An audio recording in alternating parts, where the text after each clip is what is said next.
كيف تسأل عن الطريق والمكان في اللغة الإنجليزية؟ أهم شيء في المحادثة الإنجليزية إن أنت إزاي تبدأ الكلام مع الشخص اللي أنت عاوز منه المساعدة. فلو حد مثلا أو سيدة، شخص أو سيدة مثلا واقفين في الشارع، فهتقول له excuse me sir أو excuse me madam. ده عفوا سيدتي أو عفوا سيدي. ده طريقة لائقة اللي أنت تبدأ بيها الكلام مع أي شخص واقف في الشارع، وخاصة إن أنت هتطلب منه حاجة. طيب لو جيت قلت لك مثلا هقول I'm new here. I'm new here معناها أنا جديد هنا، أنا ما أعرفش حد هنا. كمان ممكن أقول له I'm lost، أنا تايه. طيب كمان ممكن أقول له excuse me could you help me please، من فضلك أو معذرة هل يمكنك مساعدتي من فضلك. يبقى إذا هنا في أساليب معينة إزاي تخش بيها على الشخص اللي واقف باللغة الإنجليزية، مؤدبة جدا ولائقة جدا، من ضمنها الأساليب. كمان ممكن اقول له sorry I am not from around here، معلش انا مش من هنا.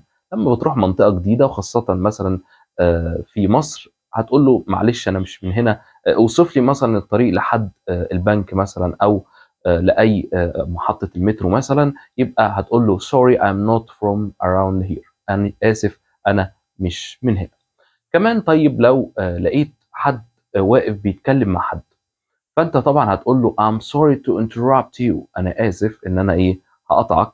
could you help me please، ممكن تساعدني. يبقى ده شخص واقف بيتكلم مع شخص اخر وانت هتقطعه. فدي اسلوب لائق جدا ومؤدب ان انت تقول له I'm sorry to interrupt you، انا اسف ان انا هقطعك. could you help me please، ممكن تساعدني. كمان ممكن اقول له excuse me can you show me the way to، من فضلك ممكن تقول لي الطريق. شو هنا معناه يوضح. ممكن توضح لي الطريق إلى، وتقول المكان اللي أنت عاوز تروحه. كمان ممكن أقول excuse me how can I get to، من فضلك أو معذرة أو عفوا كيف يمكنني أن أصل إلى، وتقول المكان اللي أنت عاوزه. كمان ممكن تقول can you give me directions. كلمة directions معناها اتجاهات. can you give me directions، ممكن تقول الاتجاهات أو تعطيني الاتجاهات to the nearest hospital، لأقرب مستشفى. كمان ممكن أقول how do I get to the bus stop، معناها كيف أصل إلى موقف أو موقف الباص أو موقف الأتوبيس. كل دي أساليب إزاي تطلب بيها المساعدة من شخص عن المكان، تسأل بيها عن المكان.